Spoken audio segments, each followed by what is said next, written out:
the debanking issue. I don't think we have enough experience here in this market to really adequately talk about that. I did notice that JP Morgan Chase just announced a blanket ban on all crypto deposits and crypto clients, which I don't think is encouraging.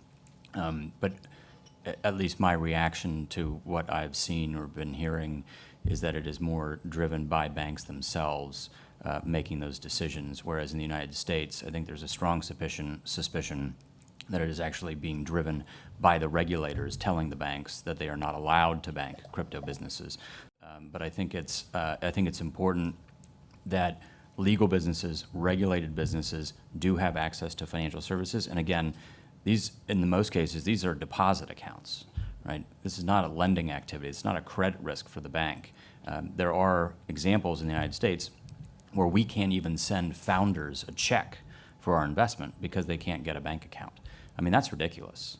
Hey, everybody, it's Eddie from Tokyo. This is your cryptocurrency update from Japan, and that is Brian Quintense in the intro. He is the former CFTC commissioner in the United States, the regulator of Bitcoin, speaking at a policy exchange meeting in the UK, and he's now in the position, the head of policy at AZ16, also known as Andreessen Horowitz. And they're opening a UK office due to the unfriendly regulators in the United States. Okay, moving over to these numbers, which are important as a lead-in. Ethereum, the layer 2 transactions are booming. The ecosystem around Ethereum is so healthy, and the numbers for Q3 are very impressive, which were released today from Messari. Arbitrum remains the largest layer 2 with 600,000 average daily transactions. Now, this ties into Steven Narioff's post today. He reminds us that Ethereum was a vehicle for the personal gain of Joseph Lubin and Vitalik Buterin. And they did it at the expense of holding back the entire industry. Now, the XRP community is getting impatient. There is lots of pressure for Steven to quit talking and start posting proof. He did reply here that I would not have mentioned on an X thread if I wasn't going to post it. One can't deny that the XRP ledger is in catch-up mode right now, and BOF will be launching on Polygon, but they plan to include other chains, and one of those chains is the Root network that's built around the Futureverse ecosystem. That's the big Metaverse project that Ripple has invested in, and they're going to bring rewards to the XRP holders, and they will include some other live assets. I do believe USDC is one, and also the token Root is another. I have a call with them tomorrow, and I'm scheduling an AMA with their CEO this month.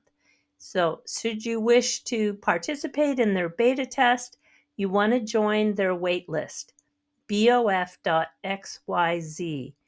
Finally, we have a way to utilize our digital asset XRP in more ways than just holding and hoping for future gain, but actually using it for its utility to earn yield. I'm so excited to let everyone know that Ripple is arranging for me to interview the senior software engineer Mayuka Vadari. And before she graduated from MIT, Mayuka won regional, state, and national math competitions. And then she took that passion to start the Girls Rock in science and math all the way back in 2012, where she still volunteers.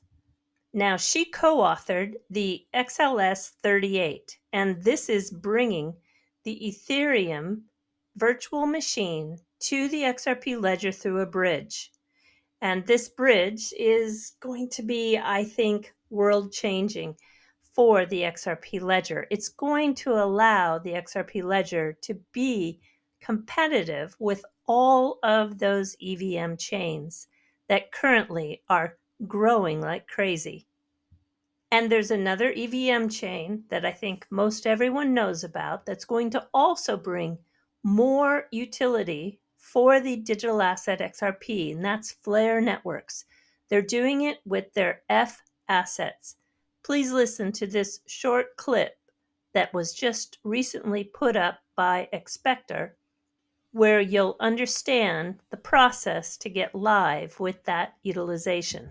Maybe more than a month ago, maybe 6 or 8 weeks ago, we released a link to the existing code base for F assets, so everyone can see that the code is there. It's sort of ready to go live. We've been doing a few additional tests. One of the things we did was we went to a very sort of strong economic, I guess, analysis house. We got them to do an economic analysis on the protocol.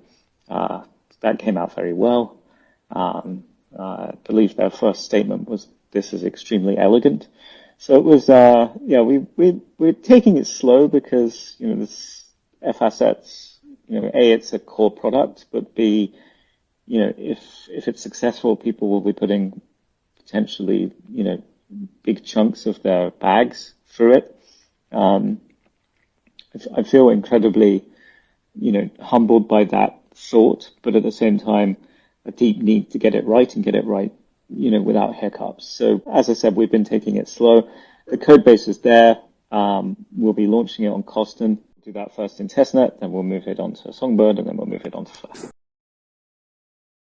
I've been delving deeper into the rules governing X platform's advertising policies and the recent shift spearheaded by the advertising veteran. She is focusing on achieving profitability and optimizing ad revenue for Elon, and she's doing it ensuring the satisfaction of paying brand advertisers. One crucial aspect I've uncovered during my research is the importance of avoiding placement in a thread alongside unpaid promotions, as this could potentially conflict with the messaging that's being paid for. Now, you can research this on Google and find those examples. It's very easy to do that research. What's particularly noteworthy is the clear stipulation in the rules that featuring any third-party sponsorship graphics or videos without prior consent is a direct violation of these rules. So X places a strong emphasis on meticulously managing the ad placement as a result. So any videos promoting products on the platform that are beyond their control are strictly prohibited. We know those companies that pay the influencers in this space for their sponsored ads and promotion in their videos. I think everybody needs to consider that this is a problem and probably will be even enforced stronger going forward. Now, I would imagine, or would hope, I would say, that these companies that are paying the influencers will try to get some clarity from the X platform, because it seems very unfair to put those influencers in that position and not help them find out if what they are doing is okay or not. I want to say congratulations to the Genfinity team. They are just getting back home from Los Angeles, where they went to Hello Future Live. And I guess they have over 20 Hedera ecosystem interviews. That's going to be pretty amazing. And I know that they were missing Sadaf, who was absolutely there with them in spirit. Their format now is live Mondays, Wednesdays, and Fridays, where they have breaking news, market analysis, and network insights. That happens 2 p.m. Eastern Standard Time. Okay, and to finish out this video, for a dose of reality, I want you to listen to Bitcoiners talking at the Pacific Bitcoin event that took place in Santa Monica just a couple of days ago, talking about the state of the Bitcoin Lightning Network. I think you don't want to miss this. Until next time, do take care. Sayonara for now. Bye-bye. to your question, why Lightning, why it's necessary, it's basically a scalability problem. At this point in time, I believe the max transactions that we can push through on the on-chain is something like 200 million per year. And what we're trying to do, and what I believe Bitcoin is hoping to do, is just to onboard the world into Bitcoin. That's 8 billion people.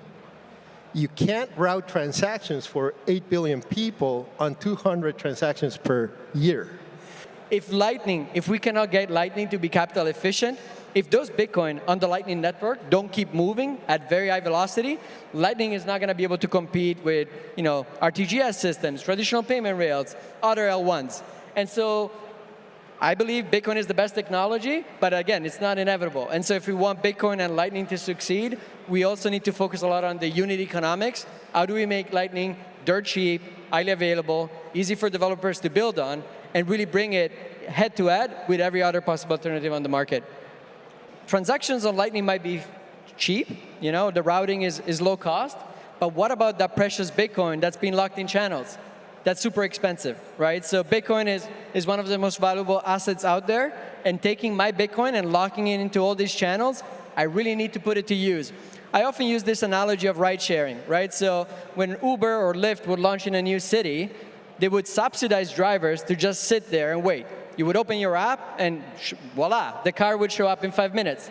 That was extremely expensive. It was not sustainable. And in fact, those companies went through a number of struggles as they scaled that model of locking liquidity, drivers, in place so that you could get a good experience trying to get a ride. As the system scales, we need to develop the technology, and that's why we've invested a lot in AI, to predict where liquidity is going to be needed, to move it in time, in the right place, and just make Lightning really competitive. There are payment networks today that are dirt cheap. Pix in Brazil, UPI in India. These systems exist. I mean, the United States is behind, but they're really available 24/7 and cheap. And we want Bitcoin to compete with that. So we got to do a much better job. But the reality of it is we need to get it to the next level. We're nowhere near the payment system and the alternatives that we're trying to compete on.